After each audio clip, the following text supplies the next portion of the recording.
All right, let's see if I can do this. If my dogs will cooperate and be quiet.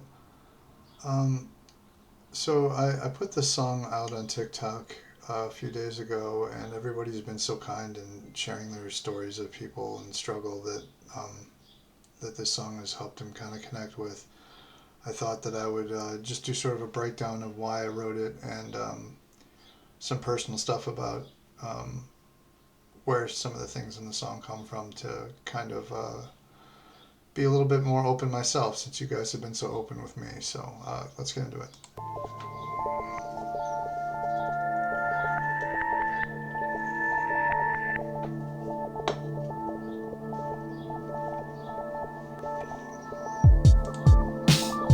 I'm hearing beeps in a deep sleep beneath the sheets, sinking with each beat, tinkling like drips in a deep sink. Blink, did I drink? I need to think in order to handle this thing discreetly. Nice to meet me, I mean you. Sorry, I didn't sleep due to the pain. I need help, it's not the kind that I can breathe through. 10 out of 10, so make with a Vicodin friend. Go get your pen, I gotta leave soon. I know you see 1,000 of me singing the same tune, but I blame you. You wear different coats, but you and the dope man are the same dude. At least the shit that they do doesn't claim to save lives until the day that they get sued. So yeah, the first verse is obviously pretty self-explanatory. I just wanted to start from the beginning of how someone can get addicted to opiates in the first place, and my brother's story is very similar to a lot of people's stories. Um, and so, yeah, I just remember going. My brother had a problem with his esophagus. He had a hole in his esophagus that would leak air into his chest cavity, which would cause him a lot of pain. And it took doctors a while to figure out even what was going on with him. And I remember going to the doctors with him early on and just seeing him in just crazy amount of pain and watching him, just kind of begging the doctors for anything. Um, and some of them would be resistant to him, because he was a young tattooed dude.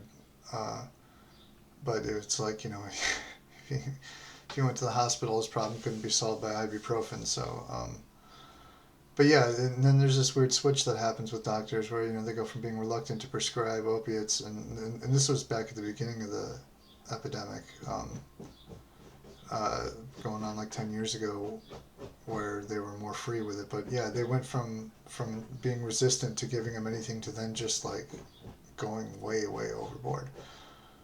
Um, yeah, so yeah, that's just the beginning of the addiction of going in and trying to get some relief. I just wanna lay down, 'cause it's so loud. Tired of sound, can't hold out. Sink in the ground, don't feel cold now. Blow up my phone, I'm alone, beyond my coverage zone. In space, just say my place for me, 'cause you can't save me. So the chorus was obviously about the perspective of just I would see my brother just overwhelmed with everything. And if you, I mean, I've been overwhelmed, you've been overwhelmed, everyone's been overwhelmed by life, and have these moments where you just like want to just not be here, go to sleep, just kind of disconnect from everything, just so you don't have to experience whatever you're experiencing. So I just wanted to kind of create that and try to make it feel like that. And I mean, there's other stuff going on too. Like don't feel cold. It's because opiates make you feel warm. But like the gist of it is just I just wanted to kind of describe what that was like. Um, and then anybody who's had anybody known anybody addicted to opiates, the phone thing I'm sure makes a lot of sense for. Because if they were awake, they were on it trying to find stuff, and then if they had stuff, they were nodding off or asleep or whatever. And so getting a hold of anybody who's addicted to opiates was always notoriously impossible. And the bit I put in here about save a place for me because you can't save me. I know we're all keeping a place in our lives for the people that we've lost, metaphorically, physically. But the can't save me part was the part I wanted to make sure got in there, because that was the one lesson, the hardest lesson to learn from everything I dealt with my brother and other friends of mine that have had addictions, is no matter how much you love somebody or want to help them, make them do stuff, you can't get them to do anything. They have to choose it. So ultimately, really, you can't save anybody. They have to save themselves.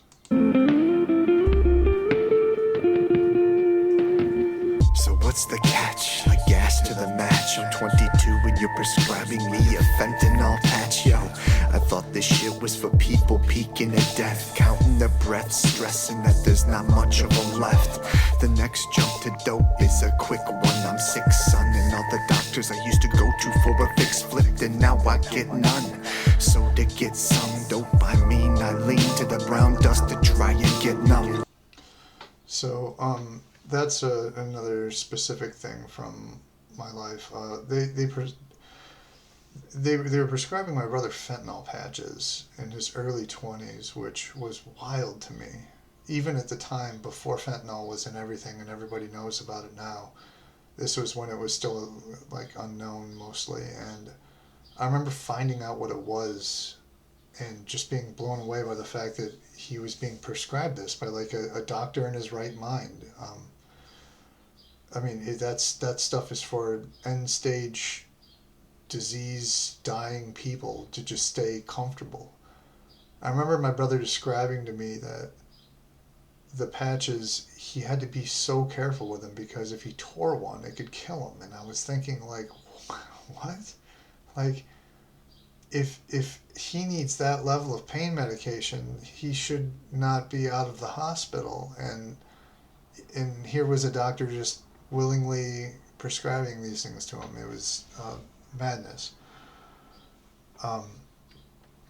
And then, of course, I talk about the doctors, flipping, like I was saying earlier, that then at a certain point, they would just write him, like, here's this doctor giving him fentanyl patches, and then one day, they just kind of were like, okay, you're done. And I don't really remember any of them being overly concerned with stepping them down or any kind of detox program of any kind. They just kind of were like, we're not going to give you this stuff anymore. And so making the jump to heroin's pretty easy. It's cheaper. It's easy to find. So that's how it happens. And it has happened and will continue to happen for a lot of people. Now I live my life in the pits, siphon and light from the drips, high up and right when it hits silence. Sorry, I lost the fight when I did. I tried, and don't forget that when I died, I had the mind of a kid. So, I wanted to just stop it again because that's my favorite line I put in the song. Live my life in the pits, siphon and light from the drips, tie up and right when it hits silence. Because my brother, when he was very addicted, and things were terrible, it was bad most of the time. And he was down most of the time. But then who he was as a person was this very jovial, like loving, kind, goofy dude. One of the funniest people I've ever known. And so in these little drips, these like little moments, where he was like himself, all of us, including him, I think, tried to like extract everything we could from those little moments, before it went back to being bad again.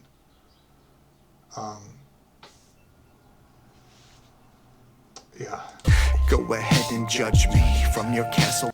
Oh, and I also wanted to say that I put that line in about forget when I died, I had the mind of a kid. I really wanted to make that point because, people judge addicts anyway. A lot of people sit on a high horse and, it's starting to change the the fact that it's been so bad now, that opiates got so bad, the epidemic got so bad that the one good thing to come from it was people starting to realize that it can be anybody. Uh, it's not just these mystery garbage people in bad neighborhoods. Like I don't even know what people. People always had this way of just writing off addicts as like some other beings, and it was insane to me. But I mean, with as widespread as opiates got, it really showed people that anybody can become an addict. Um, but it affects so many like young people, and when you're young, you don't know any better with anything really. You're impulsive. You're willing to take risks, things like that, because you're young and immortal, and then you end up in this situation you can't control. And I think even if you're not looking down on somebody for their addiction, I think it's still also important to remind yourself. I have to do it with myself all the time when I think about my brother, that he was like a kid, mentally. Like I'm thinking back on these times with my adult brain fully formed as much as mine is, uh, and a lot of these people die so young, and they get judged as though they were, in their 40s and had all their faculties and the ability to reason and everything and life experience and all the stuff that brings you to whatever point you're at in your life now that you can make decisions. Um, so yeah, I think it's important that people remember like how hard it was to be young even without an addiction. Very high above me, and don't believe that someone could love me. I'm ugly, and if you don't see how easy you can become me, then you're pretty fucking lucky. I just wanna lay down, 'cause it's so loud. Tired of sound, can't hold out. Sink in the ground, don't feel cold. Blow up my phone, I'm alone, beyond my coverage zone. In space, just say my place for me, 'cause you can't save me.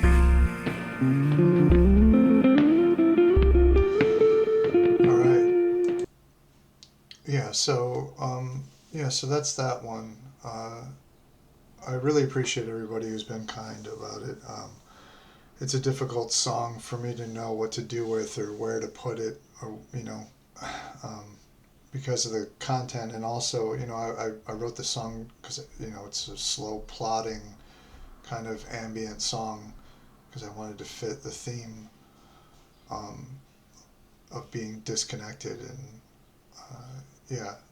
So I just want to thank everybody who's reached out to me and sharing their story.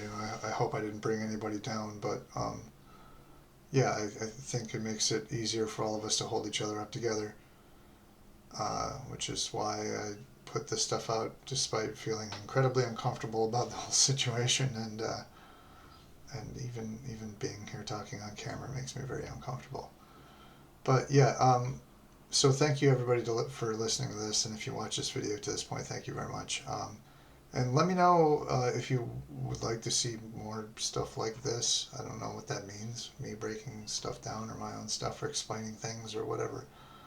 And maybe I will do more of this, but yeah, much love, y'all.